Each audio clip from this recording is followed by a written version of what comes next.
Good morning, good afternoon, and good evening. This is Ninth Legion. Let's play some Deadnaut. So, Deadnaut is a squad-based survival horror. It is also a roguelike with procedural generation. It's got some RPG elements, and it's fantastic. I really like it. I've played it a little bit so far, just to kind of learn the basics of the controls, and it is really good. It may not look like much at this point, however. This is basically the game. We have our main monitor here, we have our crew to the left, and you can see we have 5 crew members, and we have kind of our data panel over here. That's it, that's the whole game. Now bear with me, because this is where it gets interesting. Deadnaut sees you as the captain of a deep space salvage vessel, and we are looking for ancient alien wrecks. I am in command of the ship, and I look after these 5 guys. That's my salvage team. Now, I'm remotely commanding them from the ship. The link between myself and my crew is very thin and easily disrupted, and every wreck we find floating in space has a reason why it is there. Now, they're dynamically generated missions and campaigns, so you're never going to play the same thing twice. Each campaign is 4 missions, and I'm just going to put this out there. I have played 3 campaigns. The first 2 I played ended on the first mission. Everyone died. My third campaign, the final one, I did actually manage to get through to the end. I did 4 missions, everyone came home alive, it was fine. We made a lot of money, everyone was happy. But we'll see how this goes. This could be a very short mission. So, let me tell you a little bit about what we're here to do. We are here, our current mission is to pacify the Imlehel. The Imlehel, those guys. And if we look here, we have some information about them. So this is our campaign, the first mission. Pacify the Imlehel, which is this little here. Later on we'll choose different targets to go towards. Pre-mission briefing. Ship discovered a civilian research vessel. Sensors detect several potential life forms on board. Structural integrity is low but stable. All areas are accessible. Now, each mission is 1 ship, and each ship is made up of various different rooms and corridors.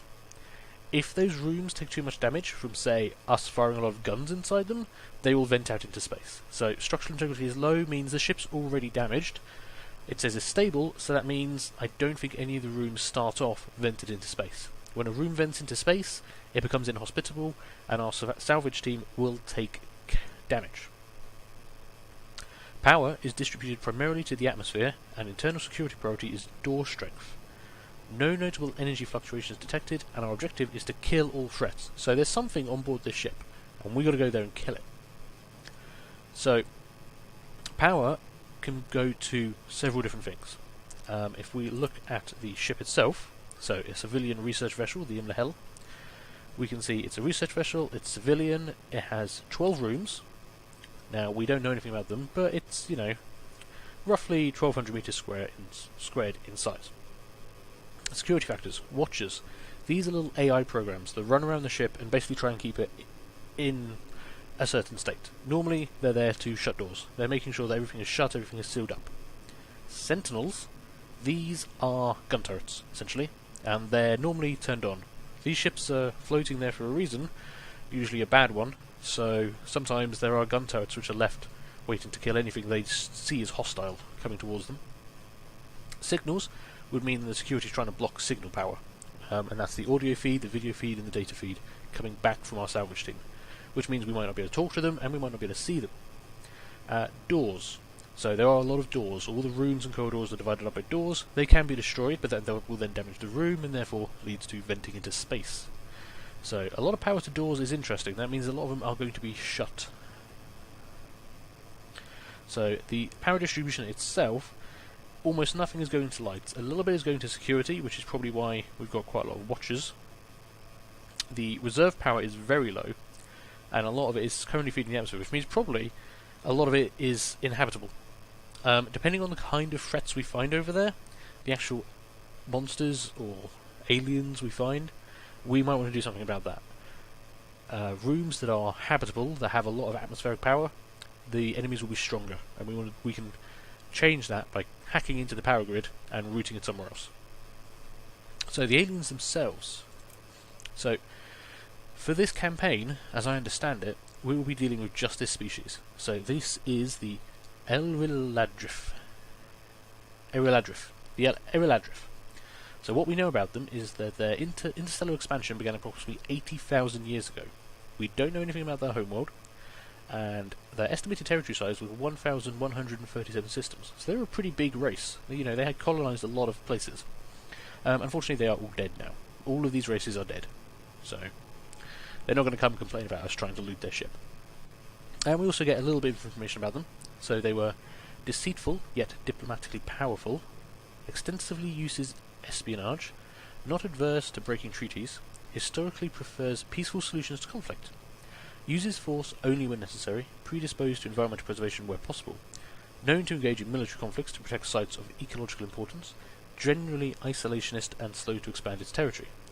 Any threat to its borders is met with strong resistance, strongly individualistic. I'm not sure how much of that factors into the gameplay, but it's nice to have the information there.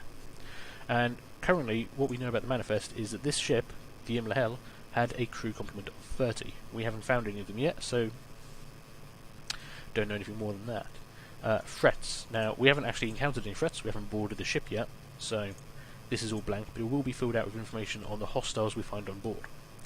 Lastly, we've got the communications tab here, and this is us talking to Earth. Now, this number up here is 0KN. KN stands for knowledge. Basically, we are being paid to come out here and get knowledge and send it back to Earth.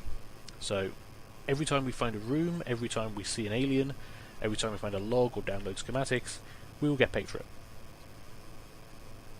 This we can then use to purchase different upgrades. You can see we've got standard weapon suit, standard tech suit, standard sensor suit, and standard shield suit. This is stuff we equip our salvage team with.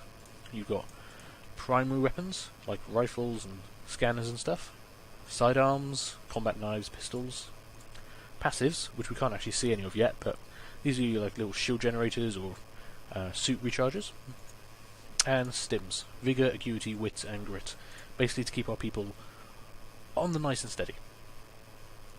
We can also clone. Should one of our salvage team die, we're a very long way from home. There's not much we can do to get a new replacement member.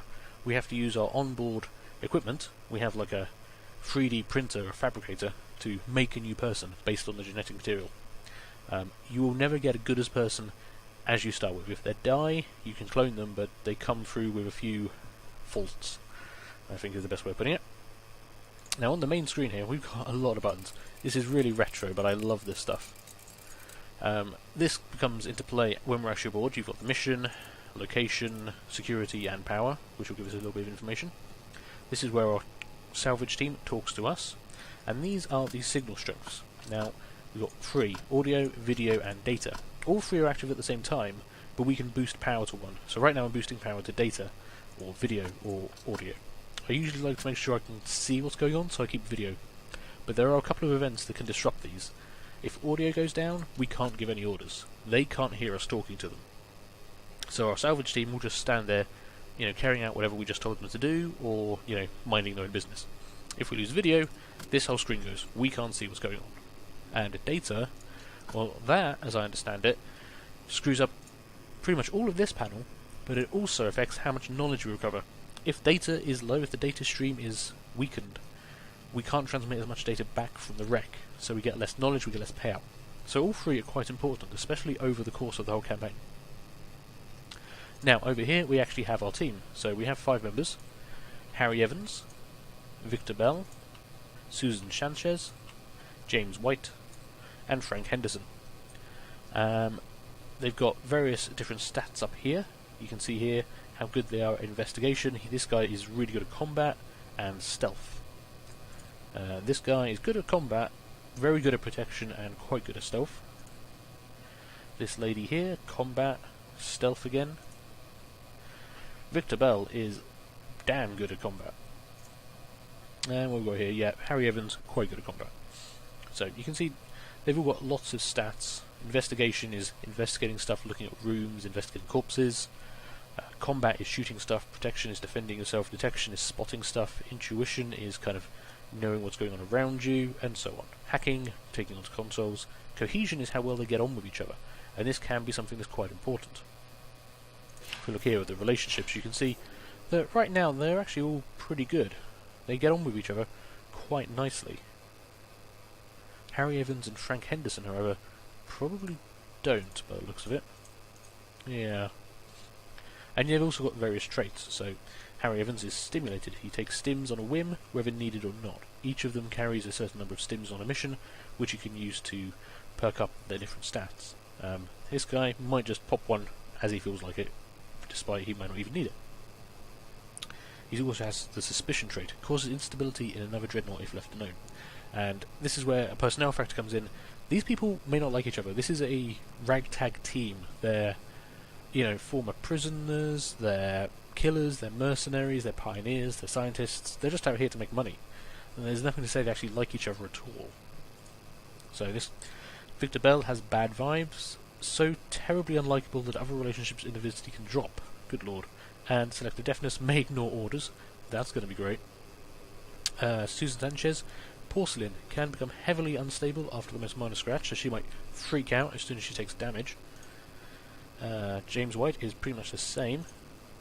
And Frank Henderson, memory lapse, sometimes forgets how to do something, so you might give him an order and he might not do it. He can also short circuit, so can cause power drain in nearby Deadnauts, which is also not a good thing. Now, this is just the stock characters generated for us. We could do a fresh campaign and make our own characters. You can actually create your own ones, but I think for the time being, I'm just going to roll with these guys. We'll see how we do. The threats we face on board this ship could be anything from ghosts to mutated monsters to cyborgs to something from a different dimension. It could be anything. Which is why I say this mission could go wrong from the very get-go. We could walk onto their ship, be totally outclassed, and get wiped out in seconds. That's what happens. Deadnauts, they are expendable. And this game really likes to hammer that home by just wiping you out from time to time. So we'll see how this goes. Now, I need to equip my team before we try and board this. So, who is our best at combat? Victor Bell is very good at combat. He's definitely going to be a gunner for us. Harry Evans is good. He's better than Susan Sanchez. James White is our best protection, so he's probably going to stay in his shield suit, which is pretty good. And he's also equipped with a weapon here, the primary weapon. He's got the standard field, which projects defensive bonuses onto friendly units, so that's good. A steel shield suit means he has a personal shield around him, and the standard field means he could put that onto someone else, which is very useful, as hopefully I'll get to show you in a bit. Frank Henderson is also very good at combat. Is he better than anyone else? He's very stealthy. So as you can see, we've got 4 different suits. There's basically 4 different loadouts we can go for here. Now, this is a kill mission. So, we are going to be shooting a lot of stuff. We've got to kill all threats. And we don't know anything about them. So I probably want to go gun heavy here. I think what we're going to do, we'll leave these 2 as gunners. Susan Sanchez, she's not that good at combat. So I think what I'm going to do is give her a sensor suit.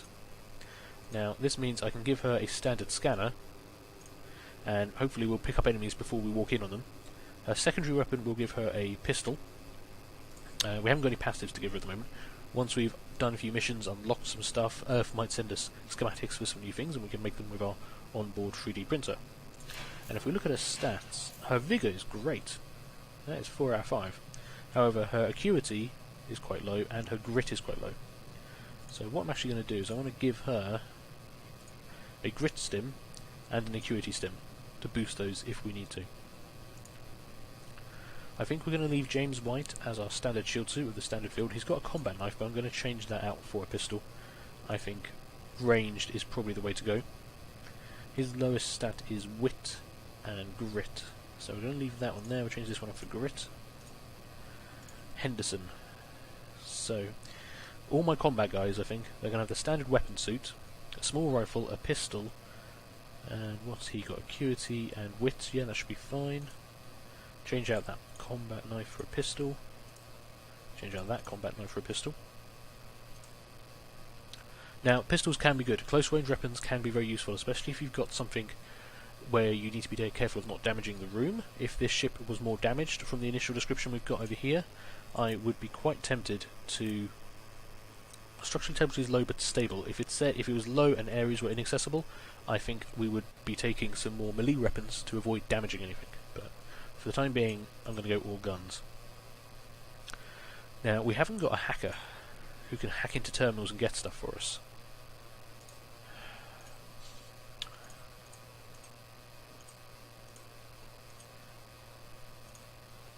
I think actually on second thought, Henderson is going to become our Texu guy. He hasn't got great hacking skills, but I don't think anyone has. Sanchez does, but she's also... maybe Sanchez actually. Yeah, Sanchez actually has the better one, so we'll make her our tech, and she can hack stuff for us. So she'll carry a small decryptor. Unlock doors, we'll have a knife for her, no passives. Everything else. Henderson will therefore become our sensor suit guy, and he'll have the standard scanner with a pistol. Okay, so that's our team equipped, basically. Well, there's not much else to do here, so we're going to have to breach the ship.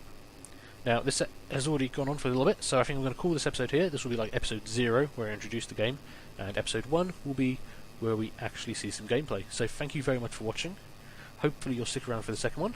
Leave a like, leave a comment, and feel free to subscribe, and I'll see you later. Bye.